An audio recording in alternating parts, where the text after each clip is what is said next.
alabanzas al Señor, diciendo de su gloria y majestad, Él es el Rey de Israel.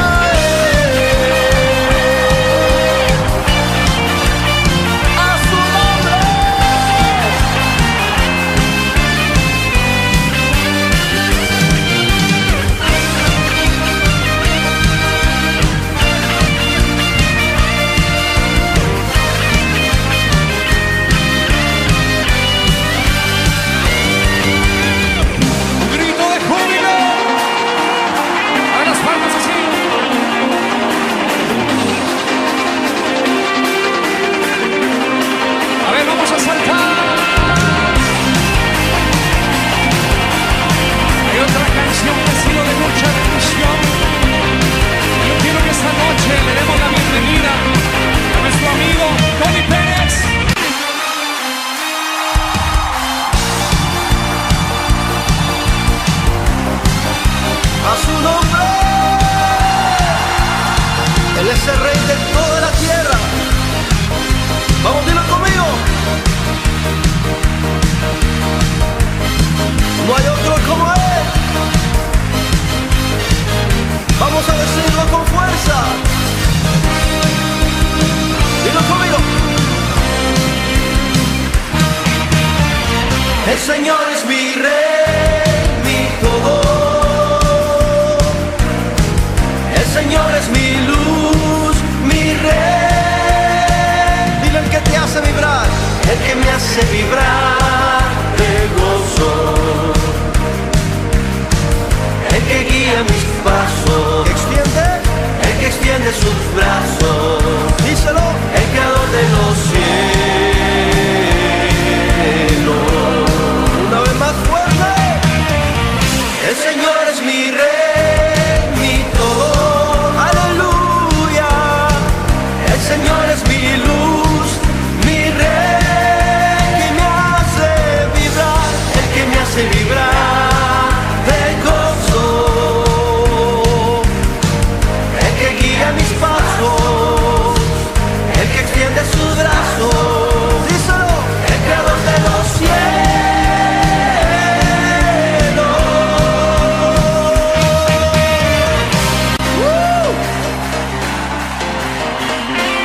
El Señor levantó a un hombre que revolucionó la alabanza. Dele la bienvenida a Juan Carlos Álvaro.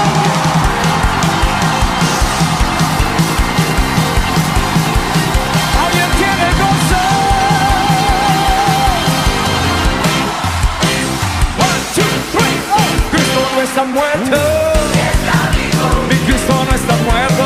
Él está vivo. Ay, pero que mi Cristo no está muerto. Lo siento en mis manos, en mis pies, en todo mi ser. Cristo no está muerto, está vivo. Cristo no está muerto, Él está vivo. Mi Cristo no está muerto, está vivo. Lo siento en mis manos, en mis pies, en todo mi ser. Cristo no está muerto, está vivo. Cristo no está muerto, no. Ay, pero que mi Cristo no está muerto. Lo siento en mis manos, en mis pies, en todo mi ser.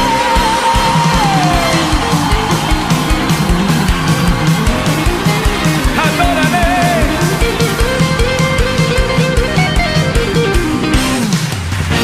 Y esta noche, ¿alguien puede cantar junto a Fermel Monroy?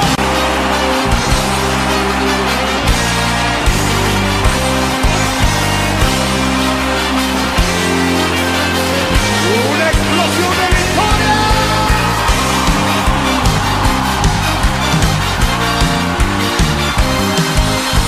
Estamos declarándolo, hay mucha forma.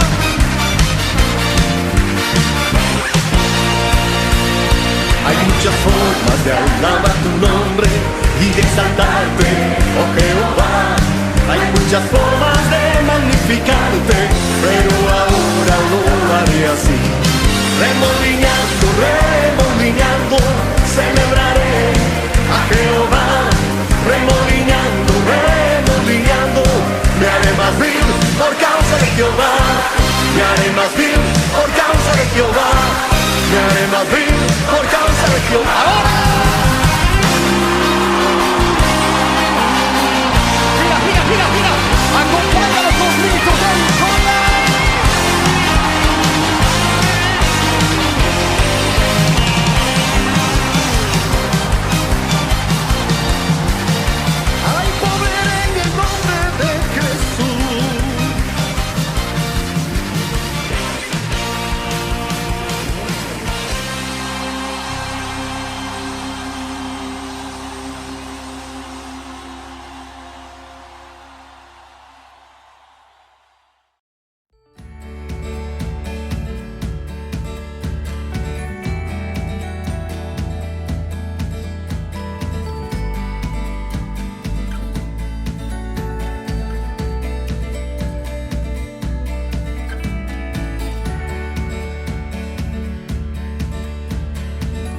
Bienvenidos a este día especial, día domingo, día del Señor. Y desde cualquier parte del mundo que nos estás viendo en este momento, te queremos bendecir y queremos llevarte una palabra de ánimo, de aliento, especialmente cuando nos acercamos a la Semana Santa. Y queremos celebrar las bondades de un Dios poderoso. Así que si te estás conectando en este momento con nosotros, te damos la bienvenida y te invitamos a que ores en este momento. Cierra tus ojos, inclina tu rostro y vamos a orar. Señor Jesús, te damos gracias en este día. Gracias porque eres bueno, porque podemos ver tu misericordiosa mano cada día, Señor, de nuestro lado. Y podemos ver tus bondades, Señor, en nuestras vidas, en nuestras familias, en nuestras iglesias, Señor. Gracias porque eres bueno y porque nos permites en este día conocerte más. Oramos por aquellas personas que nos están escuchando a través de este medio, por la Iglesia La Roca y también por aquellos que, Dios, tú les vas a hablar a su corazón. Gracias una vez más porque eres bueno y porque queremos que este servicio sea bendecido. Y oramos en el nombre de Cristo Jesús y toda La Roca dice, amén. Amén, hermanos. Sí.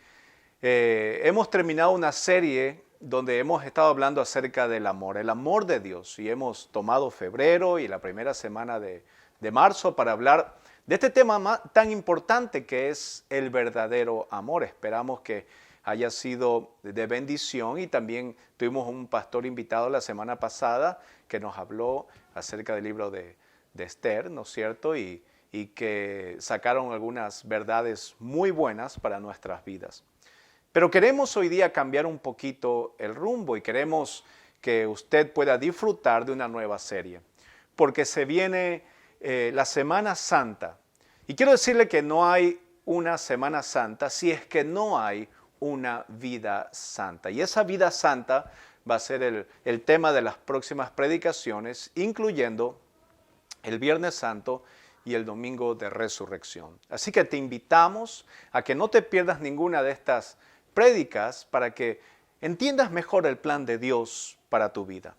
Y yo te quiero invitar en esta hermosa mañana y tarde de día domingo a que abras tu Biblia, si es que la tienes ahí, y vamos a ir al libro de Lucas y vamos a ir al capítulo 9. Libro de Lucas, capítulo 9, donde vamos a tomar este estudio. Y vamos a ir aumentando de tono, es decir, aumentando en lo que Jesús en los últimos días, antes de la crucifixión, hizo y lo que nos enseña eso en nuestras vidas. Así que te invito a que leas en Lucas capítulo 9 y vamos a ir a un tema muy, pero muy bello, pero también que da el inicio de dos puntos. Es decir, Jesús estaba con sus discípulos.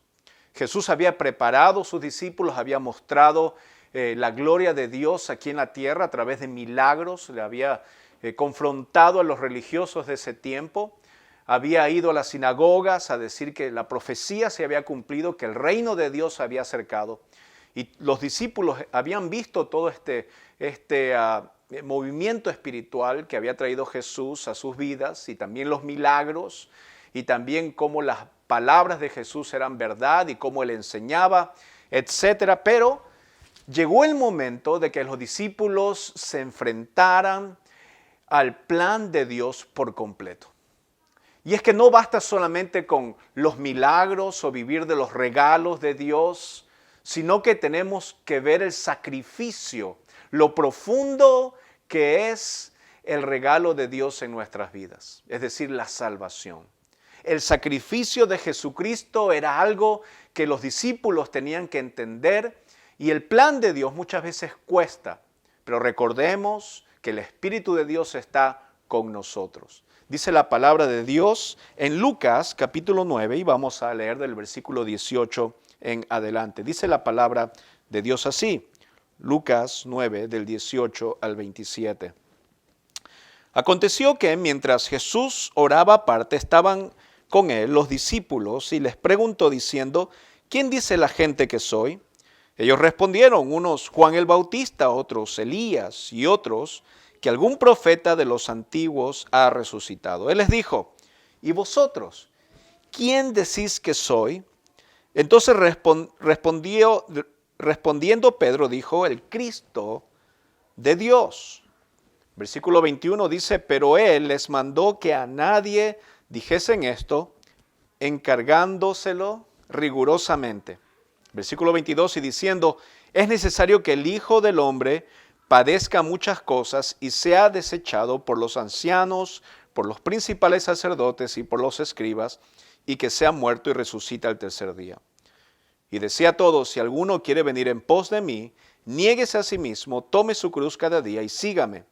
Porque todo aquel que quiera salvar su vida la perderá, y todo el que pierda su vida por causa de mí, éste la salvará.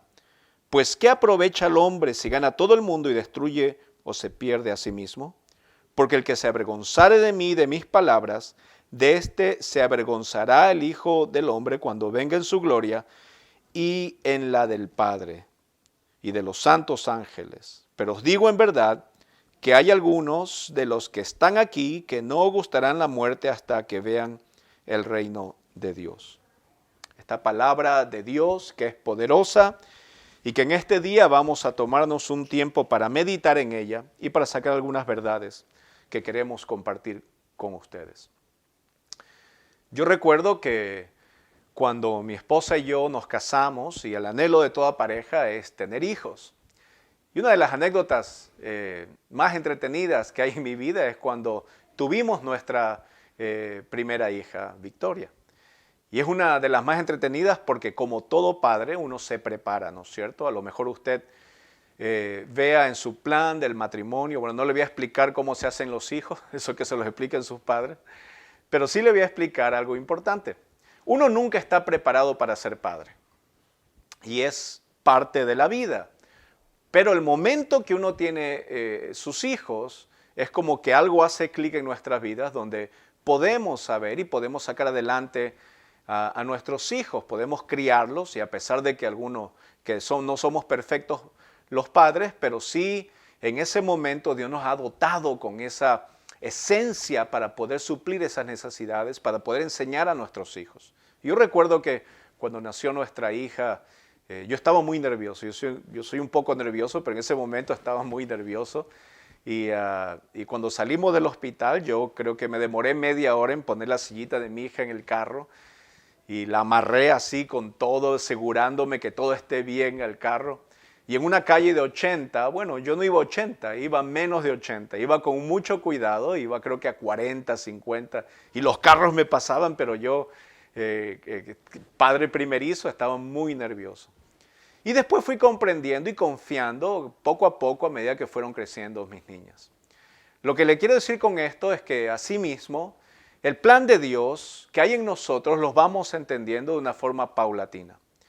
A lo mejor usted diga, bueno, pero yo no estoy totalmente 100% ahorita para entender la obra de Dios. Yo le quiero decir que Dios ha puesto de su espíritu para que en este momento usted piense a entender. Y como ese ejemplo, vamos a ver que hacia una vida santa es lo que los discípulos estaban siendo dirigidos por el Señor Jesús. Después de haber visto todos los milagros, Jesucristo se prepara ¿para qué cosa? Para anunciar la muerte y para hacerles una pregunta importante. Y es el tema de hoy de nuestra prédica. ¿Y tú, quién dices que soy? Eso le preguntó Jesús a sus discípulos. Yo les quiero hacer esa pregunta a usted en este día. ¿Qué piensas o quién crees que Jesús es?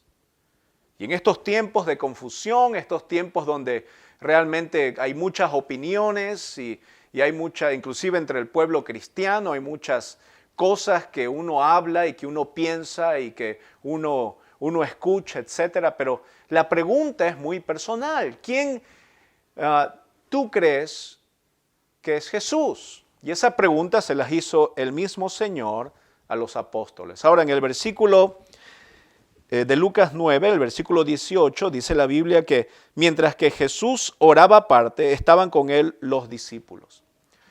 Nota que Jesús, en este momento en los evangelios, en los 3 evangelios, Jesús les empieza a hablar a los apóstoles y hace un antes y un después.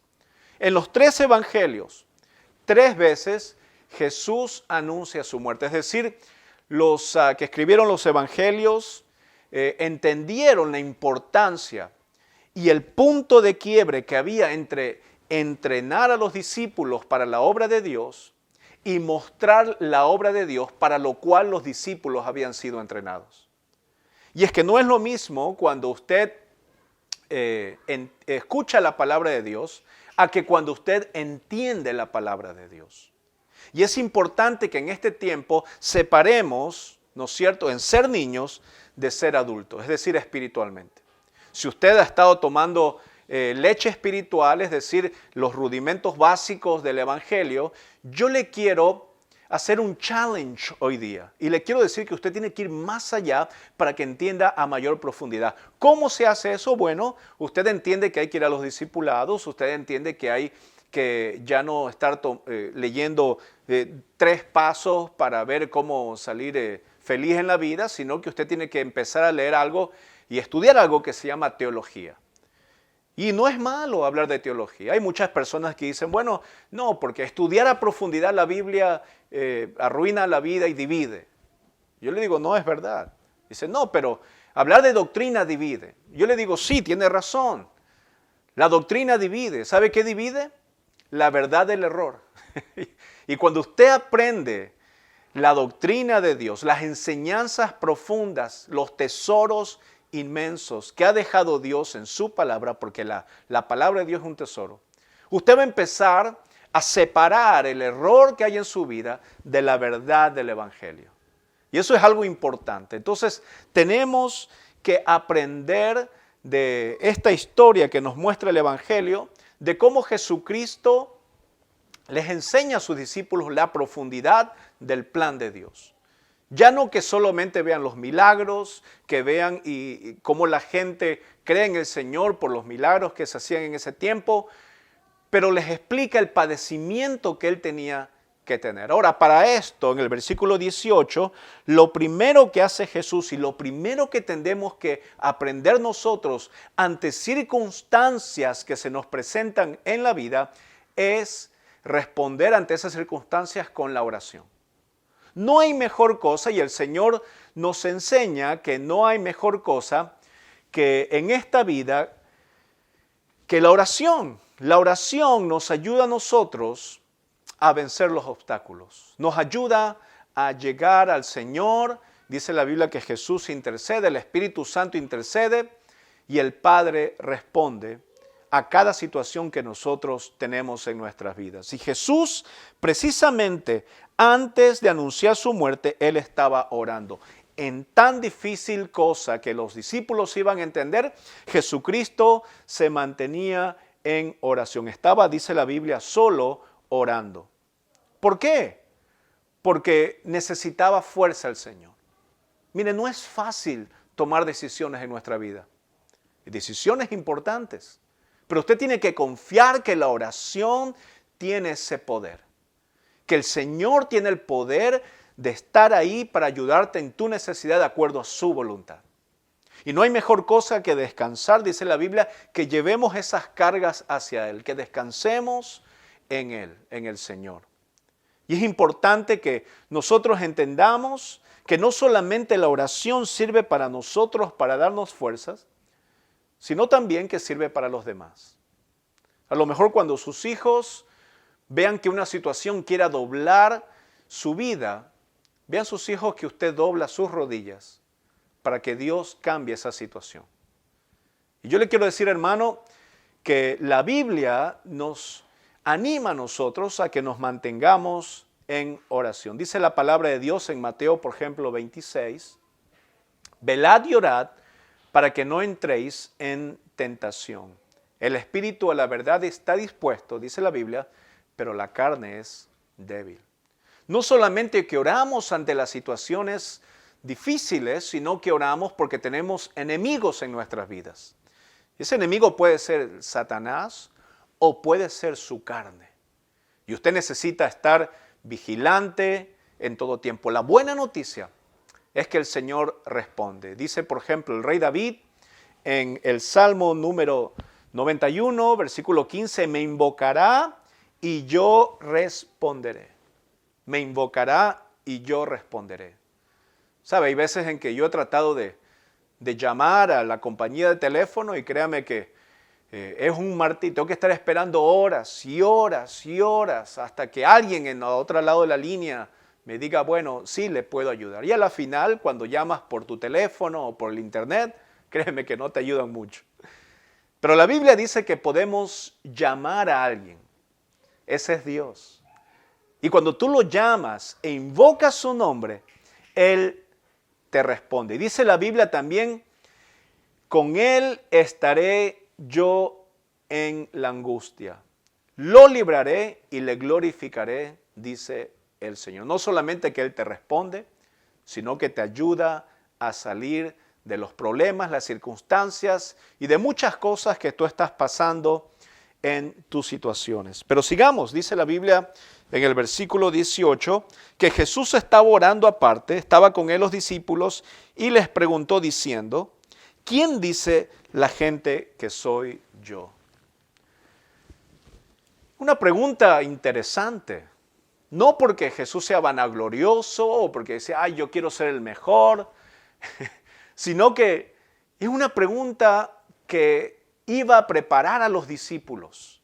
Jesucristo quería que entendieran bien la obra, por qué Él había venido a este mundo. Y a lo mejor usted que se espera celebrar la Semana Santa, usted está diciendo, bueno, ¿y por qué la celebro? ¿Por qué en nuestros países hay esa celebración de la Iglesia Católica, a lo mejor, si usted viene de esa tradición?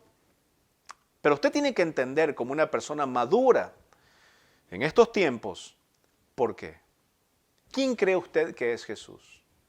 Y eso es lo que Jesús les pregunta a los discípulos. Ahora, ellos dieron varias respuestas, pero Jesús se las plantea de una forma específica. Primero, Él quería que entendieran qué es lo que la gente dice que soy, o quién cree la gente que yo soy. Y eso es importante, porque en este mundo que vivimos, y así en el tiempo antiguo de Jesús, mucha gente pensaba que Jesús era un profeta, era una persona famosa, ahora a lo mejor si Jesucristo existiera en estos días, estaría con nosotros aquí en persona, o diría, bueno, es una celebridad, es una persona importante, es un mandatario.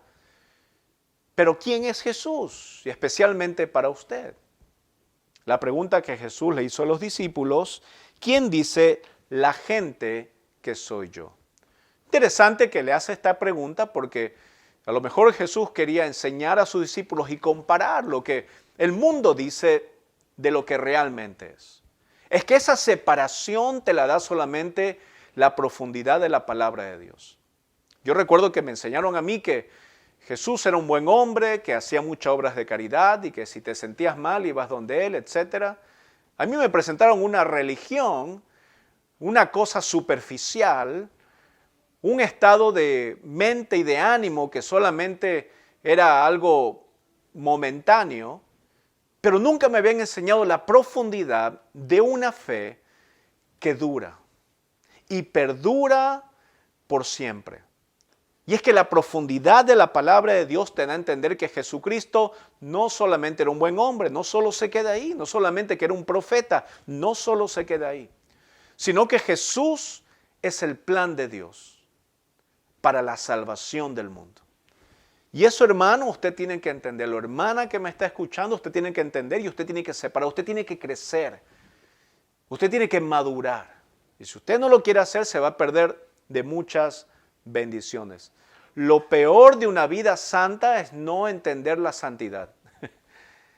Lo mejor que usted puede hacer como un buen heredero del reino es saber la herencia que usted tiene. Y es que muchas personas se pierden de la bendición de saber que tenemos un Dios que está con nosotros y vamos madurando y entendiendo las cosas. Mira, yo cuando estaba joven no me preocupaba de los pagos de la casa porque vivía con mis padres. No me preocupaba de muchas cosas, pero ya cuando maduré me di cuenta y me estrellé con un mundo donde yo tenía que solventar, tenía que trabajar. Bueno, así mismo pasa muchas veces con personas que no entienden bien hasta que no ponen las manos en el arado. Y es precisamente por eso que le queremos traer este tipo de predicaciones para que usted entienda. Es lo que Jesús quería con sus discípulos. Y para eso tenía que hacerle varias preguntas, tenía que prepararlos. La primera es, ¿quién dice la gente que soy yo? Bueno, algunas personas, dice la palabra de Dios, que los discípulos le contestaron, que algunas personas decían que él era Juan el Bautista. Dice la palabra en el versículo 19, otros Elías y otros que algún profeta de los antiguos ha resucitado. Entonces, Jesucristo dice, ¿quién dice la gente que soy yo? Y le respondieron, bueno, todo menos lo que realmente Jesucristo es. Sí es verdad que era un buen hombre, que era un gran profeta, etc. Pero ese no era el punto principal que Jesucristo quería enseñarle a los discípulos para prepararlos para lo que se venía después. Algunos pensaban, dice la Biblia, que era Juan el Bautista, es decir, el antecesor del Mesías. Es como que ellos pensaban que no era el Hijo de Dios que iba a venir para librarlos al pueblo judío, sino que iba a venir otro que el Mesías. Pero Jesús era el Mesías. Él era el Cristo. Él era el prometido por Dios, que vendría a salvar a su pueblo. Otros pensaban que era Elías. Otros ni siquiera pensaban que era alguien importante que anunciaba al Mesías, sino que pensaban que era solamente un profeta. Otros pensaban que era solamente Elías. Ahora, Elías, si usted estudia a este profeta, fue uno de los profetas mayores, o si no el mayor profeta que había. Es decir, la gente todavía tomaba a Jesús de importancia, pero no tanto como otras personas. Y al final, algunos decían, bueno, era, dice el versículo 19, era algún profeta de los antiguos que ha resucitado. Es decir, los discípulos le dijeron a Jesús, bueno, tenías tres categorías de lo que la gente dice. Que eras alguien que era cercano al profeta, alguien que era, bueno, un profeta importante, y otro que, bueno, era un buen profeta. Y esto se parece mucho a lo que mucha gente piensa de lo que es Jesucristo en estos días. Y yo te quiero decir que a lo mejor tú has escuchado de lo que Jesucristo piensa la gente que es. Yo te cuento que tenía un amigo musulmán, ¿no es cierto? El compañero de trabajo, y él hablamos mucho acerca de lo que él cree y lo que yo creo. Y él se ponía contento porque él decía, bueno, yo creo en Jesús, que Él es el Hijo del Dios viviente, Él es Dios que bajó a este mundo. Y él decía, qué bueno, porque yo también, dicen, en el Corán, en la Biblia, en el libro sagrado que ellos tienen, también dice, en mi libro sagrado también está Jesús, y también es un profeta, ¿viste que tenemos el mismo Jesús? Y yo le dije, un momento. Le digo, el Jesús de tu Biblia es considerado Dios que bajó y murió, y es el mismo Dios. Y él me decía, no, eso sería una blasfemia. Entonces, ¿quién es Jesús para ti? Él me decía, bueno, Jesús es un profeta importante. Viste, cuando tú quieres poner a Jesús como un profeta y no como Dios mismo, ahí hay un problema. Entonces yo le dije al chico, bueno, no es el mismo Jesús. Nosotros, tú y yo, no creemos lo mismo, porque el Jesús de tu Corán no es el Jesús de mi Biblia. El Jesús de mi Biblia es Dios que bajó para pagar los pecados del mundo. Y esa es la obra maravillosa que hizo Jesús en la cruz del Calvario. Entonces, Jesucristo tiene la respuesta de los profetas de lo que la gente pensaba que era. Jesucristo era un simple profeta, o un profeta mediano, o un profeta mayor. Pero mira lo que dice Jesús después a continuación, preparando a los discípulos. Y en el versículo 20 Jesús les dijo, ¿y vosotros quién decís que soy? Ahora no les pregunta lo que otros piensan de él. Pero el tiempo que Jesús pasó con ellos, les pregunta Jesús a sus discípulos, preparándolos para la obra que iba a hacer él en la cruz del Calvario. Les dice en el versículo 20, ¿y vosotros quién decís que soy? ¿Quién crees tú? Ahora, una cosa es que a ti te digan o que el mundo piense quién es Jesús. Pero tú como una persona nacida de nuevo, una persona que está en la iglesia, una persona que ha entendido el Evangelio, que Dios ha salvado con su sangre, ¿quién es Jesús para ti? Yo te digo que a mucha gente Jesús es solamente una persona el día domingo. ¿Sí? El día domingo muchas veces la gente va a la iglesia viendo a un Jesús y se despiden cuando salen de la puerta. El día lunes vuelven a un mundo sin Jesucristo. Solamente Jesús es el de los días domingos. Hay gente que va más allá. Hay gente que cree en un Jesús solamente cuando hay un tipo de cosas raras en la iglesia. Alguien grita, alguien empieza a hablar en otros idiomas, alguien empieza a decir algo importante. Ese es el Jesús solamente en ocasiones especiales, ya no solo los domingos, pero a lo mejor durante otro tiempo en la semana. ¿Quién es Jesús en tu vida? Entonces los discípulos les contestan. Ahora, aquí hay un hombre que les contesta y dice, Pedro, el Cristo de Dios. Pedro le contesta, quizás como vocero de los otros discípulos, este Pedro el que le contesta el Cristo de Dios. El Cristo, dice Mateo 16, el Hijo del Dios viviente. Pedro le contesta de una forma increíble. Él no le dijo, tú eres solamente un profeta que venía a anunciar al Mesías. Tú no eres una persona un poquito mayor que los demás profetas. Pero Pedro le da una respuesta que a nosotros nos muestra un antes y un después. Porque la creencia que tú tienes de Jesús va a depender tu salvación. Si tú crees que Jesús es una persona que solamente está en la iglesia los días domingos, te quiero decir que tengo muchas dudas que tú hayas entendido bien el Evangelio. Si tú crees en un Jesús que solamente está presente cuando hay ruidos y cuando hay cosas raras, te tengo que decir que ese no es el Jesús que está en la Biblia. Pero Pedro le da una respuesta y esta respuesta es, tú eres el Hijo del Dios viviente. En Mateo capítulo 16 Jesús le dice, no te le reveló esto ninguna persona, sino mi Padre. Y hay una diferencia cuando una persona es nacida de nuevo, nacida del Espíritu Santo, es cuando esa persona, por el Espíritu Santo, reconoce que Jesús es el Hijo de Dios. Y que su vida, una vida refleja que Jesús es el Hijo de Dios, porque también solamente puede quedar en tu mente, pero no en tu corazón. En Romanos capítulo 10, venga conmigo un ratito, yo te quiero leer algo importante, porque hay una combinación entre tu conocimiento y tu corazón. Romanos, ahí en tu Biblia, y si tiene polvo, un poquito desempólvala, ya que estás buscando. Romanos capítulo 10, vamos a ver lo que la palabra de Dios nos dice aquí. Romanos capítulo 10, y vamos a ir al versículo 9. Dice la palabra que si confesares con tu boca que Jesús es el Señor y creyeses en tu corazón que Dios le levantó de los muertos, serás salvo, dice la Biblia. Dice la Biblia, porque con el corazón, más adelante, se cree para justicia, pero con la boca se confiesa para salvación. En otras palabras, el Espíritu Santo nos está diciendo que hay una diferencia entre lo que tú crees y lo que está en tu corazón. Porque lo que está en tu corazón, ¿no es cierto?, de eso va a hablar tu boca. Y la Biblia lo dice de otra forma.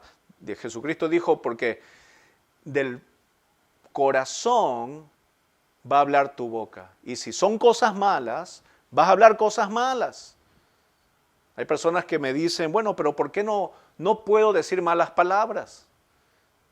¿Por qué si es costumbre, si la gente lo hace, por qué no lo puedo decir yo? Porque eso está demostrando, hermano, hermana, ¿no es cierto?, que de tu corazón están esas cosas.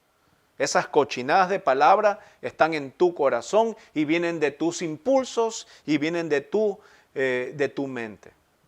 Entonces, una cosa es lo que está en tu corazón, otra cosa también es lo que está en tu mente. Pero la Biblia dice que con el corazón se cree para justicia. Esa justicia que viene por la fe en Jesucristo está puesta en tu corazón y no es una emoción, es una realidad que la hizo Dios en la cruz del Calvario. El momento que Dios pone de su espíritu en tu corazón, tú vas a demostrar con una vida santa lo que es. Pedro, ahora, escucha esto, es importante. Volviendo un poquito al libro de Lucas, capítulo 9, te voy a decir algo importante. Pedro aquí está diciendo, porque el Espíritu de Dios puso en su corazón eso.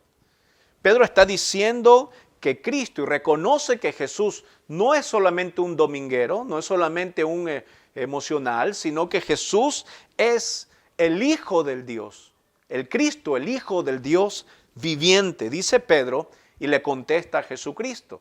Ahora, es este mismo Pedro que después niega a Jesús. Es este mismo Pedro que después empieza a llorar amargamente porque había traicionado a su Señor. El hecho de que Dios haya puesto de su Espíritu en tu corazón, no significa que vas a ser perfecto. El perfecto es Dios, pero significa que estás yendo a un camino a la perfección. Es decir, cuando ya en ese lugar, en los cielos, cuando ya no tengamos este cuerpo, cuando ya no tengamos de esta forma pecaminosa de vivir en este mundo pecaminoso, estaremos con el Señor perfectos. Seremos y estaremos a la altura de Jesucristo. No solamente como herederos, pero como coherederos con Él. Y es importante notar esa diferencia. Porque Pedro no solamente, usted puede pensar, bueno, pero está confesando porque él es el super Pedro. No, no es así.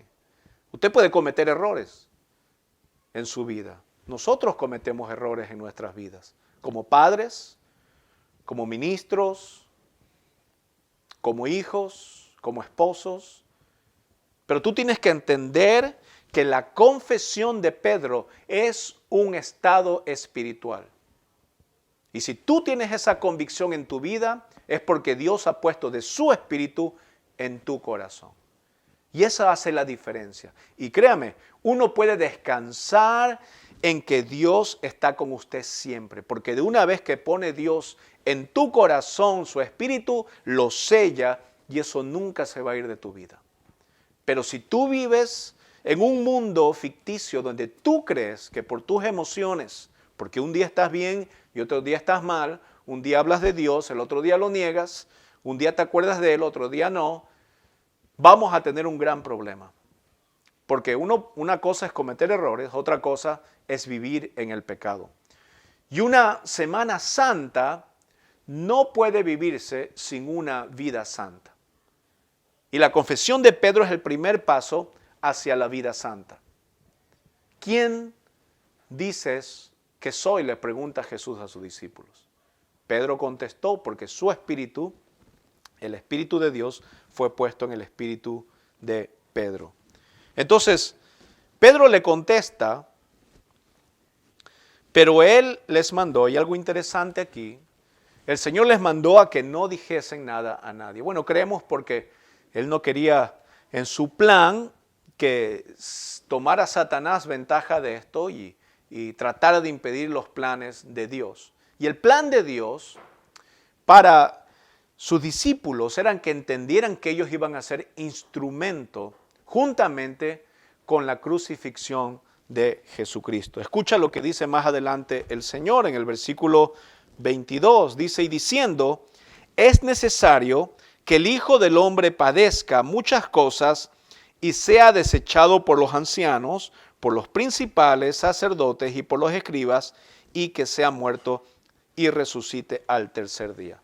Dios había trazado un plan, y en ese plan, el punto máximo de ese plan es la crucifixión. Para que tú y yo pudiéramos tener vida, tendría que haber crucifixión. Pero no hubieran podido entender la crucifixión si no hubieran entendido quién era Jesucristo. Y es importante que tú en este día contestes esa pregunta y te preguntes en tu corazón, ¿quién es Jesús? Yo te invito a que en este momento tú pongas la mano en tu corazón y entiendas el plan de Dios. Ahora tú puedes decir, ¿cuál es ese plan de Dios? Bueno, el plan de Dios para que tú tengas salvación era padecer, era el sufrimiento. La dimensión de Dios para salvar tu vida era en el sufrimiento, en el padecimiento, en la injusticia de un mundo que quería detener la justicia con injusticia. Ahora, Pedro es uno de los principales que no quería que Jesús cumpliera esos planes. Y Jesús lo detuvo. Pedro decía, no, no Señor, no vas a hacer eso. Pero Jesús era obediente a Dios y Jesús, el plan de él, tenía que llevarlo a cabo. Y él le decía, era necesario que el Hijo del Hombre padezca muchas cosas. Ahora, es importante entender eso, es importante el plan de Dios porque nosotros somos parte de ese plan de Dios. Tú que me escuchas en este día, que estás pensando en el Viernes Santo, en la Semana Santa, te quiero decir que el plan de Dios es que tú tengas esa vida santa, una vida apartada, una vida escogida en el Señor.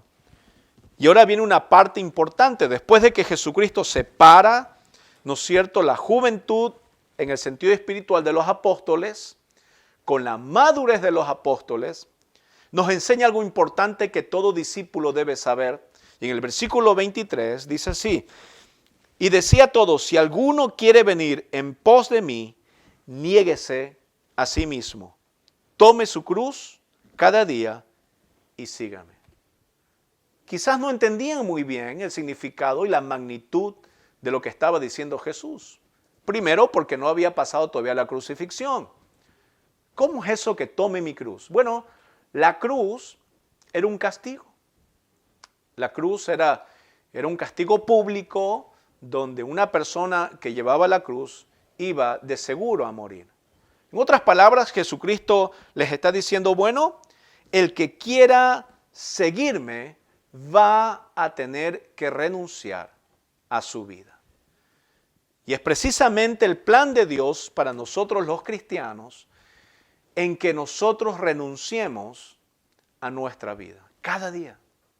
Cada día tenemos que levantarnos y empezar a luchar y negar los deseos de la carne, negar la vanagloria de la vida, negar todas aquellas cosas que nos impiden llegar a la voluntad de Dios.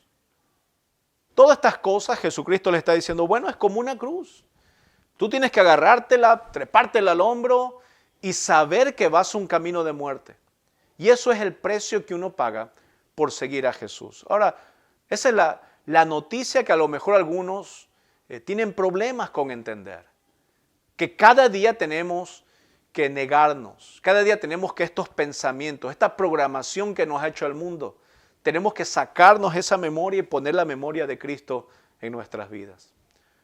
Hay mucha gente y siempre que me llama alguien que me quiere, dice, pero tú nunca estás preocupado, tú nunca estás así. Le digo, bueno, sí tengo preocupaciones, pero yo las pongo en las manos de Dios.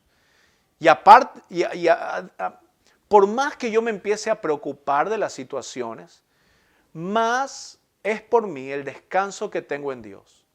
Ya sea de mi familia, ya sea de mi trabajo, ya sea de mi salud. Yo descanso en los planes de Dios. Yo descanso en que la cruz del Calvario es más importante que cualquier otra cosa que yo pueda padecer. Y yo ni siquiera me comparo con eso, hermano. Lo que pasó el Señor en la cruz, ya así nomás, ya de mí ¿qué voy a padecer yo? Si el Señor dio su vida por mí. Yo lo único que tengo que hacer es agradecerle y confiar. Como cristiano y como discípulo, y para vivir una vida santa se necesita creer. Ya lo vimos. Tú eres el Hijo, el Cristo, el Hijo del Dios viviente. Y necesitamos confiar en esa promesa. Cada día tenemos que agarrar nuestra cruz, dice el Señor, si queremos ir y seguirle. Porque todo aquel, dice el versículo 24, todo aquel el que quiera salvar su vida la perderá, y todo el que pierda su vida por causa de mí, éste la salvará. La fórmula excelente de confiar en Dios es perder nuestra vida. ¿Para qué? Para salvarla. Dios, el plan de Dios es mucho mejor que nuestros planes. Y si Jesús nos está diciendo que para ganar una vida eterna tenemos que perder esta, no está diciendo que agarres una pistola y te metes un tiro. Está diciendo Jesús que tenemos que renunciar a todas las cosas que en este mundo se nos presentan y que van en contra de la voluntad de Dios. Porque hay cosas que en este mundo son buenas y van con la voluntad de Dios. Pero hay deseos, hay tentaciones, hay cosas que están pasando en nuestras vidas que tenemos que rechazar. Y si queremos vivir una vida, como dice la Biblia, apacible, una vida tranquila, tenemos que agarrar esa cruz y tenemos que seguir al Señor. Dice la palabra de Dios, para finalizar ya, dice, porque el que se avergonzare de mí y de mis palabras, de éste se avergonzará el Hijo del Hombre cuando venga en su gloria y en la del Padre y de los santos ángeles. Una de las cosas, como habíamos dicho, confesar con la boca que Jesús es el Señor. Dice el apóstol, decía, yo no me avergüenzo del Evangelio porque es poder de Dios. Pero si tú te avergüenzas de Dios, asimismo el Señor se avergonzará de ti. Todo esto es parte del crecimiento en tu vida cristiana. Todo esto te tiene que marcar un antes y un después. Te tiene que llevar a madurar y pensar de una forma ya no como un niño. El apóstol Pablo decía, antes pensaba como niño, no andaba como niño, pero ahora ya he madurado. Y es el punto que te quiero llevar a pensar. Los discípulos tenían que madurar en ese momento. Tenían que entender que Jesucristo es el Hijo de Dios y que los planes de Dios se iban a cumplir. ¿En dónde? No solamente en la cruz, en la vida de cada discípulo. Y cada discípulo, ese mismo Pedro que le contestó, tú eres el Hijo del Dios viviente. El mismo Pedro que lo negó, ese Pedro que cuando estaba en la barca estaba dudando de Jesús. Ese Pedro con duda, ese Pedro con negación, es el mismo Pedro que después se relata en el libro de Hechos, que dio un discurso y que el Espíritu Santo vino donde él, donde empezó a predicar con poder, ya no con dudas, sino que ya lleva un punto de madurar en la vida de Pedro, en el cual dio un discurso. Dice la palabra que venían por miles, se entregaban a la iglesia. Ese es el trabajo solamente del Espíritu Santo y de la madurez de una persona. Hermano, si tú quieres vivir una vida santa, no solamente en la Semana Santa, tienes que madurar. Tienes que entender que el plan de Dios también lleva sufrimiento y negación en nuestras vidas. ¿Por qué? Porque eso nos hace más fuertes. Si tú eres un oro precioso para el Señor te tiene que quitar las impurezas. Así que no te asustes de las pruebas. Dice la palabra, ¿no es cierto?, que antes bien nos alegramos por pasar esas pruebas, porque nos hacen más fuertes. Nos llevan a un momento especial de confianza ante el Señor. A pesar de las malas noticias, Dios te ha dado la fuerza para seguir adelante y te ha prometido que Él va a estar contigo siempre. Siempre el Señor va a estar contigo. Él lo ha prometido y si Él lo ha prometido, hermano, Él lo va a cumplir. Yo te quiero agradecer en este momento que has escuchado y estás entendiendo esta palabra del Señor. Y te quiero decir que hoy Jesucristo te está preguntando, ¿quién crees que soy? Eso está diciendo el Señor. ¿Quién crees que soy yo? Piénsalo, medítalo en este momento, mientras que oramos. Yo te quiero invitar a que sigas una vida santa, no solamente en esta Semana Santa, pero que sigas una vida santa y que exploremos las verdades de Jesús antes de la cruz del Calvario y durante la cruz del Calvario. Cierra tus ojos ahí donde estás, inclina tu rostro y vamos a orar. Señor, en esta mañana y tarde queremos darte gracias, porque eres un Dios, Señor, que entendemos que bajaste a este mundo para morir por nosotros. Que tu obra en la cruz del Calvario fue algo, Señor, que cambió nuestras vidas. Porque por ese sacrificio, por esa obra que hiciste de obediencia al Padre, es que nosotros podemos tener salvación y vida eterna hoy. Y Padre, en este momento queremos darte gracias, porque Señor nos has dado esta palabra para que nosotros podamos aprender esta luz que alumbra nuestro camino. Dios, te pedimos que nos sigas iluminando, para entender, Señor, tu propósito en nuestras vidas, en la vida de nuestra familia, en la vida de nuestra iglesia. Y Dios, también te pedimos que en estos tiempos donde la gente tiene una idea distorsionada de quién es Jesús, te pedimos, Señor, que nos des claridad para seguir tu obra. Te pedimos, Señor, que nos ayudes a vivir una vida santa, no solamente en esta Semana Santa, sino durante todos los días de nuestras vidas. Que esa vida santa nos lleve a confiar en un Dios de planes, un Dios el cual nos muestra un sufrimiento que es un bienestar para nuestras vidas. Que el sacrificio de Cristo fue esa obra maravillosa que nos llevó a nosotros a tener vida eterna. Una vida libre de pecado, una vida libre de preocupaciones, una vida libre, Señor, de toda inmundicia, de toda avaricia, de toda cosa que, Señor, sea vana. Pero Dios, tú nos has dado un espíritu de valentía, un espíritu, Señor, en el cual nosotros podemos decir a ti, Señor, Abba Padre, eres nuestro papito Dios, eres un ser cercano, Señor, a nuestro corazón, como un Padre, Señor.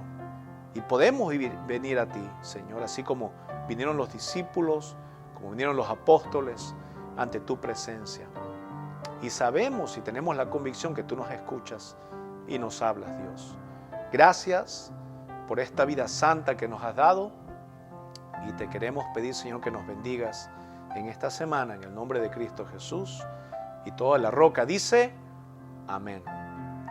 Hermanos, qué hermoso es celebrar este tiempo conocido como la Semana Santa, recordar el padecimiento de Jesús y saber esa victoria que es lo que trajo a nuestras vidas y trajo salvación. Pero es importante también que vivamos esa vida santa, no solamente en esa Semana Santa, pero el resto de nuestras vidas, para la gloria y honra de Dios. Yo soy el pastor Peter Carrión de la Iglesia La Roca, junto con mi esposa Gabriela y mi familia. Te queremos bendecir y te queremos desear que tengas una excelente semana. Dios te bendiga, hermano.